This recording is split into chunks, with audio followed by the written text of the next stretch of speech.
I finished tiling. How much tiles did I put up? 2, 4, 6, 8, 9. I need something to cut this out because the grinder that I was using is not mine. And this, I use this to hold up the tile. So as soon as it dry properly, I will take it out. So I don't want it to slide off, which is not going to slide off.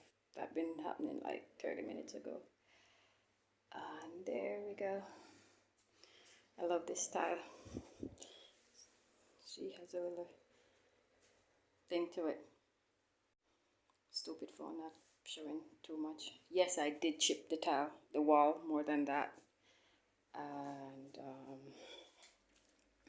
I need a grinder. Oh, I use these for spacers, so this is between it, because I don't know where my spacers are at, so I use coins.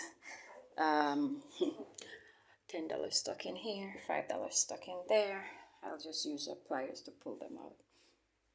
So back up a bit. I'm just cleaning back up. I don't like mess. My mop came off the mop stick. So yep. Have a little thin set left.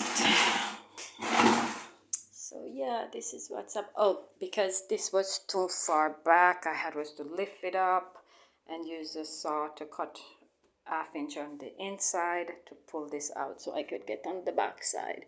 So I got some little paper stuck in there for the level, to level it off. But I did good. Still haven't done the tightening that the person said use a thing and the thing. I just come up here after that bit, clean up under there. I clean up my mess. And I have her here to clean up. Ha ha ha ha ha. But yeah, it looks nice. So I need a grinder to cut. I'm just going to take it out to the end of there. No, I'm not taking out to the end of there. Just going to cut that bit. But this one got to cut right there. And yep, it lined up straight. The quarter is there, or the $5. Yeah. So yes, I didn't record while I was doing it. I just didn't want to. But now I'm cleaning up. So yeah, washing up back inside of the sink to leave it back with the gas. I still haven't gotten this to tighten yet because I don't have the tools for that. Bye. Thanks for watching. Subscribe to my YouTube channel, Champo Empire. Please, thank you.